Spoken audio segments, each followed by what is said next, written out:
दोस्तों, वंदे मातरम। ममता बनर्जी खुद अपनी सीट जो है भवानीपुर सीट से वो खड़ी हुई थी और वहां से 11,000 वोट से हार गया। बस 1-2 वोट से नहीं, 1000 वोट से नहीं, लगभग 11,000 वोट से वो शुभेंदु अधिकारी से हार गया। जबकि पिछला चुनाव जो हुआ था भाइयों 21 में, उसमें 2 जगह से ममता बनर्जी लड़ी थी, एक भवानीपुर से और एक नंदीग्राम से। उसको लगा था कि नंदीग्राम जो है शुभेंदु अधिकारी का क्षेत्र है, मैं वहां से भी लड़ूंगी और भवानीपुर से भी लड़ूंगी, तो भवानीपुर से जीत तो मेरी निश्चित है और नंदीग्राम से भी जीत के शुभेंदु अधिकारी को साइडलाइन कर दूंगा। लेकिन पिछले चुनाव में भी जो था शुभेंदु अधिकारी का लक अच्छा था और ममता बनर्जी हार गई थी नंदीग्राम से, जिसके कारण ममता बनर्जी की जो है बहुत ज्यादा आलोचना हुई थी और सोशल मीडिया पे आलोचना इतना भरा हुआ था कि ममता बनर्जी को खुद शर्म आने लगा था। लेकिन ममता बनर्जी जो है उसे अब शर्म से बहुत ऊपर चली गई हो, क्योंकि जिस चीज के लिए वो इलेक्शन में आई थी, सरकार और पार्टी बनाई थी, वो सब भूल के किसी अलग ही राह पे वो चल रही थी। लेकिन इस बार शुभेंदु अधिकारी ने अपने लक पे खेला, मतलब हाँ तो हाँ, नहीं तो हार, तो हार नहीं तो जीत सही। तो उसने एकदम 2 जगह से खड़ा हुआ, नंदीग्राम से तो खड़ा हुआ ही हुआ और ममता बनर्जी के अगेंस्ट में भवानीपुर से भी खड़ा हो गया शुभेंदु अधिकारी। ममता बनर्जी भी ब्राह्मण कास्ट से आती है, शुभेंदु अधिकारी भी ब्राह्मण कास्ट से आता है भाइयों। तो दोनों एक जगह से लड़ रहा था। तो भवानीपुर सीट से हमेशा ममता बनर्जी जीतती थी, लेकिन शुभेंदु अधिकारी के कारण ममता बनर्जी की हार हो गई। ये कहा जाता है ना भाइयों, अति हमेशा बहुत विनाश के पार लेके जाता है। अति कहीं भी अच्छा नहीं है। और क्या हुआ, वहां पे बंगाल में कम्युनिस्ट की सरकार 34 साल रहा था और उन्होंने अपना बाप का जागीर मान लिया था वहां पे कि मुझे तो बंगाल से कोई हटा नहीं सकता था। सेम कहानी उसका भी था कि बांग्लादेशियों का संरक्षण प्राप्त कर रखा था उसने और बाकी जनता को साइडलाइन करके रखा था। लेकिन समय एक साथ सबका नहीं होता है। ममता बनर्जी की जो सरकार आई थी उस टाइम पे 2 चीज था। एक तो नंदीग्राम का जो आंदोलन हुआ था, नैनो का आंदोलन हुआ था जो टाटा का कंपनी था, और दूसरा क्या था, वो बांग्लादेशियों को बंगाल से बाहर निकालने का एक नया आंदोलन चलाई थी, जिसमें सारे हिंदू उसके पक्ष में थे और उसकी सरकार बन गई। बांग्लादेशियों को भगाने के चक्कर में जो है वाजपेयी सरकार के टाइम पे उसने सभापति महोदय के ऊपर कागजों की बौछार कर दिया था कि बांग्लादेशी को भागना चाहिए।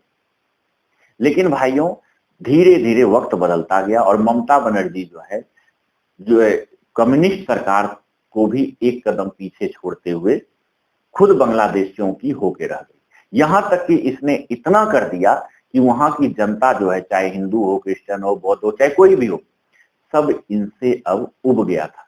यहां तक कि आपने इस इलेक्शन में देखा होगा कि जो बूथ के अंदर जो इलेक्शन करवा रहा है कर्मचारी, वो खुद बीजेपी के बटन के ऊपर गोंद डाल के रख रहा है, टेप लगा दे रहा है, जो कि उस पर कोई बटन ना दबा सके।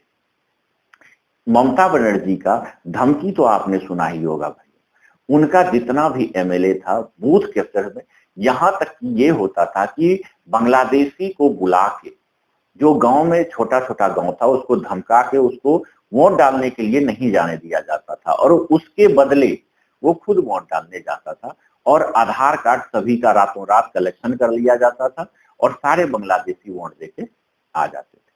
ममता बनर्जी की जीत पक्की हो जाती थी।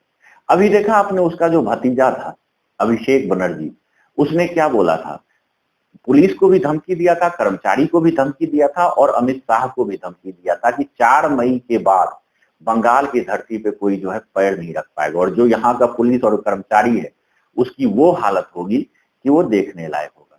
मतलब इनका इतना ज्यादा ईगो बढ़ गया था कि ईगो तो रावण का भी ध्वस्त हो गया था। तो ये तो ममता बनर्जी और अभिषेक बनर्जी था। शुभेंदु अधिकारी का मेहनत, अमित शाह की स्ट्रेटजी और मोदी का कैंपेन और योगी का मेहनत रंग लाया और आज के डेट में पूर्ण बहुमत से वहां पे बंगाल में सरकार बीजेपी का हो गया।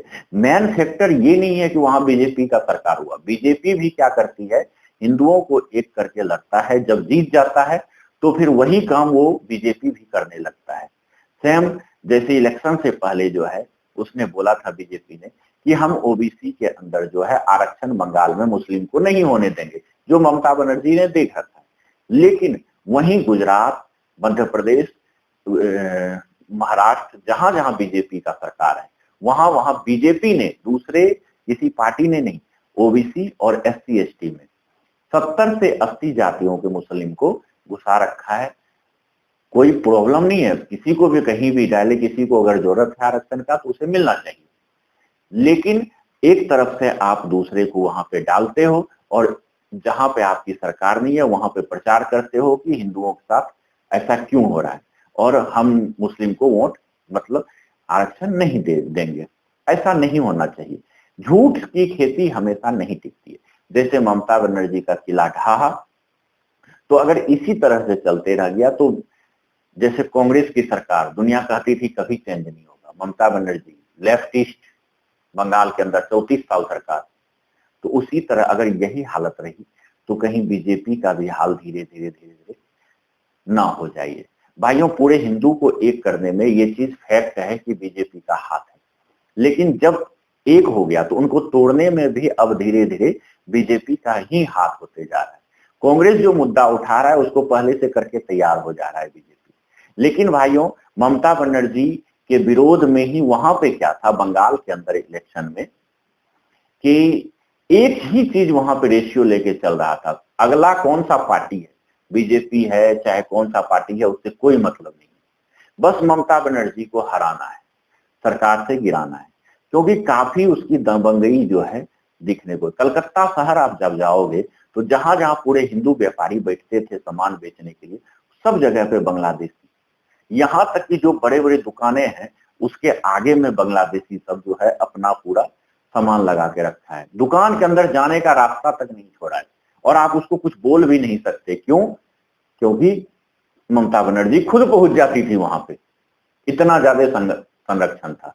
मुख्यमंत्री होके एक नॉर्मल आदमी जो मुस्लिम था बांग्लादेशी उसके पास पहुंच जाता था उसके समर्थन में।